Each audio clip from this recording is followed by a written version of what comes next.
In the early 1980s, the adventure game genre was born, bringing with it sprawling worlds and epic stories that people had never seen or experienced before. Throughout the decade, adventure games would slowly start to grow in quality and complexity, becoming more and more popular as time went on.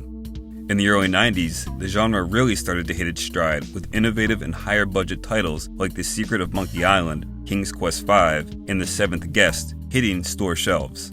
It was apparent that these types of games were here to stay, especially with PC players. The early 90s also brought with it another title that would leave its mark on the genre, a title that would utilize Hollywood writers and Disney animators, a title known as The Adventures of Willy Beamish.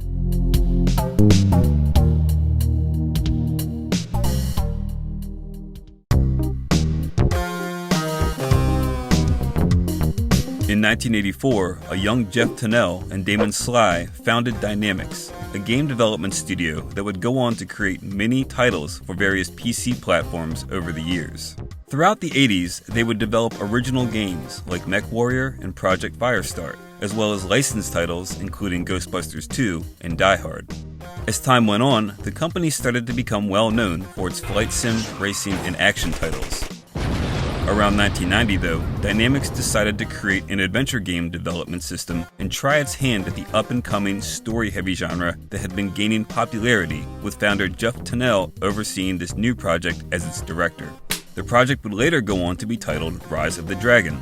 It was a dark, gritty adventure game set in a futuristic cyberpunk version of Los Angeles that featured many more mature elements like drug use, violence, gore, and exotic dancers.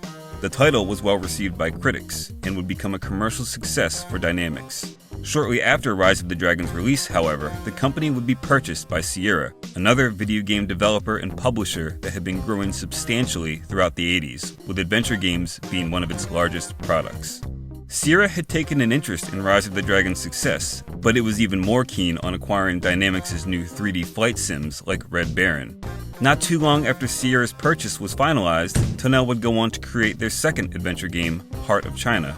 It would take place in the 1930s and follow World War I fighter pilot Jake Lucky Masters and his mission to rescue a wealthy businessman's daughter who had been imprisoned in Chengdu, a city in China. The game was a commercial success, and many critics applauded its use of live actors on hand-painted digital backgrounds. With 2 adventure games under their belt, Tunnell and his team at Dynamix were becoming very comfortable with their new adventure game development system and began to start planning their next title, one that would be much more ambitious and costly to make, The Adventures of Willy Beamish.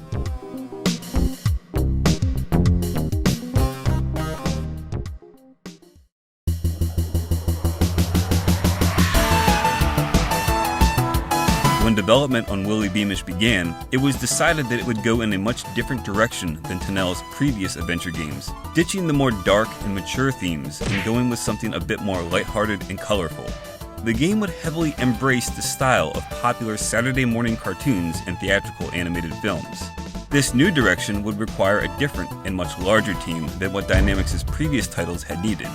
Tony and Merrill Peretz, 2 Hollywood writers, were hired on to pen and oversee the game's screenplay and script. A very large team of animators and artists were also hired on, some of which had even come directly from Disney. Similar to how an actual cartoon is made, these animators would draw out the animation cells by hand in black and white, and then scan them into a computer. They would then be colored in using a digital paint program and assembled onto the backgrounds to create the beautiful fully animated scenes found in the game.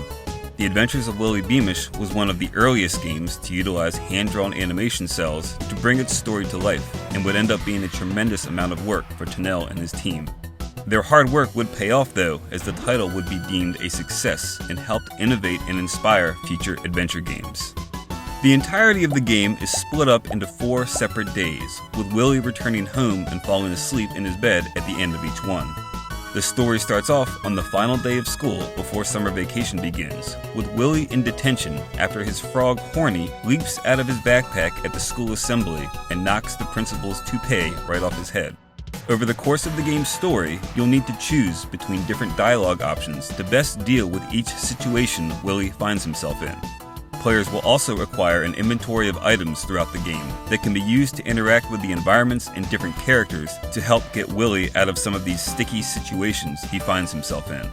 Oftentimes, if you answer too many of the dialogue choices incorrectly or don't use the proper items while in a bind, you'll get an instant game over, most of which have their own unique dialogue and animation sequences. These can include scenes like being sent to military school, ending up in the hospital, being beaten up and dragged away by street thugs, having a judge force Willy to stay home all summer, and even being drowned by the game's antagonists. Willy also has a trouble meter that can slowly fill up throughout the game's story by picking the wrong dialogue response or waiting too long to complete an action, like going to bed on time or not feeding the family dog. If this meter fills up too high, you get an instant game over and must start from where you last saved. Some of these actions, like doing Willy's chores, are even required to progress forward as they give him the money he needs to buy certain necessary items. You find out right off the bat that Willy's biggest love is playing video games on his Nintari console, and his goal throughout the course of the story is to travel to and compete in the Nintari Championship, which will cost $2,500. Nintari is obviously a portmanteau of famous video game publishers Nintendo and Atari. Shortly after Willy returns home from school detention, he finds that his father, who had been expecting a big promotion, was just laid off from his job, and Willy's dream of going to the championship is now most likely dead. Meanwhile, the player learns that Louis Stuhl, the head of the Plumbers Union, and Leona Humford, the president of the artificial sweetener company Toot Industries, are concocting a scheme to push the Plumbers Union into a strike and use sludge to create a city-wide sewage backup, putting the city and its residents in the palm of their hand.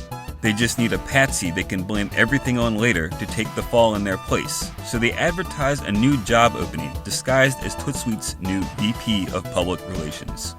The following day, Willy discovers that Toot Sweet is holding a frog jump contest with a big cash prize for the winner. This prize is just the thing he needs to make it to the Nintari Championship. Willy meets up with his friends, and throughout the day they hang out while helping him figure out a way to win the frog jump contest. At one point, they head to a cheap pizza restaurant which gives Willy bad gas, and many fart jokes ensue. While the game doesn't have the darker, more mature content found in Dynamix' Rise of the Dragon, it definitely leans heavily into its teenage humor and contains plenty of risque jokes and characters. Willy's frog Horny is often used for plenty of silly perverted dialogue gags, and there are even some over-sexualized characters like the school's well-endowed nurse. You can certainly tell pretty easily that the game is a product of the early 1990s. The next morning, you find out that Gordon Beamish, Willy's dad, has applied for and gotten the job with Toot Sweet. After doing some chores, Willy heads out to West Frumpton to get an entry form for the frog jump contest. He meets a family of Japanese tourists on the way to Toot Sweet's building and helps them take a group photo. Shortly after obtaining the entry form, Willy is attacked by a group of street thugs and runs to the Japanese family for help. Luckily for him, the family members are all actually ninjas and beat the thugs up. After celebrating victory with a nice sushi dinner, Willy is dropped back off at his house in the Japanese family's limousine and goes to bed for the night. The following day, the Beamishes wake up to no water as the sludge problem has finally completely ruined the entire city's water supply. Reporters suddenly show up to the family's house, catching the newly hired Gordon Beamish by surprise and asking for Toot Sweet's statement on the issue. During the commotion, Willy sneaks out of the house and heads to the frog jump contest. After getting a little help, Horny wins the competition, but chaos ensues when all of the frogs from the contest start to scatter all over the place and can't be caught. Eventually, they are all rounded up and taken to Leona Humford's mansion so that they can be cooked and eaten by Leona and Louis. Willy heads to the mansion and saves the frogs, but during his time there, he finds that his father's guilty conscience has made him tell the city about Leona and Louis's plans, and that they now plan on killing him. After running around West Frumpton trying to find a way into Toot Sweet's factory, Willy finally makes it in and just barely saves his father from being drowned in the sludge. The final scene sees him flushing Leona and Louis down a giant toilet right after saving his father. In a fitting finale, Willy's dream of making it to the Nintari Championship finally comes true, and he ends up winning first place, taking home the gold trophy. This summary of the game's events was obviously very abridged, but hopefully it gets the idea across of how wacky and silly the situations can get in it. While things sometimes go off the tracks a bit too much, the story has plenty of charm and nails the Saturday morning cartoon feel for the most part. After development nears completion, the team gets ready for the game's launch.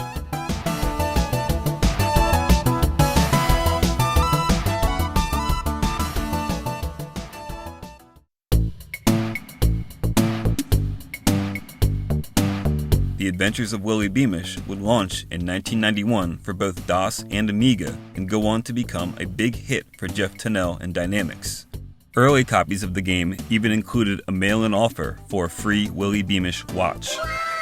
Later on, a CD version of the game was also released with voice acting, graphical enhancements, and a few changes to some scenes. The voice acting was unfortunately not the greatest, but it still helped give the characters some additional personality and was a welcome addition to the title. Well, if it isn't Willy Beamish, you little monster. In 1993, the game was released for the Sega CD console, and while Tunnell did not have much to do with the port, he does admit that it was a nightmare to develop. This Sega CD port had some audio changes and also included a new playable minigame whenever Willy played his Atari game console. Shortly after Willy Beamish's initial release, Sierra began to pressure Dynamix to move away from adventure games since the genre was their bread and butter, and they did not want to oversaturate the market.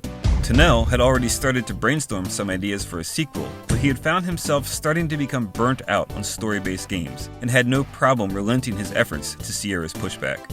Not too long after this, Tunnell would leave Dynamix and start his own studio called Jeff Tunnell Productions, but would still remain a part of Sierra. He would spend his time over the next few years creating innovative titles like the Incredible Machines series. In 1995, Tunnell would return to Dynamix, though there would sadly never be any additional games or stories set in the Willy Beamish universe afterwards. Tunnell would continue working in the video game industry long after Dynamix's closure in 2001, and would go on to found other development companies like Garage Games and Spotkin. He eventually left the industry entirely in 2017, coincidentally the same year that The Adventures of Willy Beamish saw a re-release on GOG.com published by Activision. The game had been given new life with this re-release and allowed many people to be able to relive the silly and ridiculous exploits of Willy almost 2 decades after its initial release. While The Adventures of Willy Beamish wasn't a blockbuster hit like the Call of Duty or Super Mario Bros. Series, it was still quite impressive at the time for innovating on how graphics and animation could be created and implemented into video games. Its diverse cast of characters and humor-filled story will long be remembered by fans of the adventure game genre for many years to come. Long live Nintari.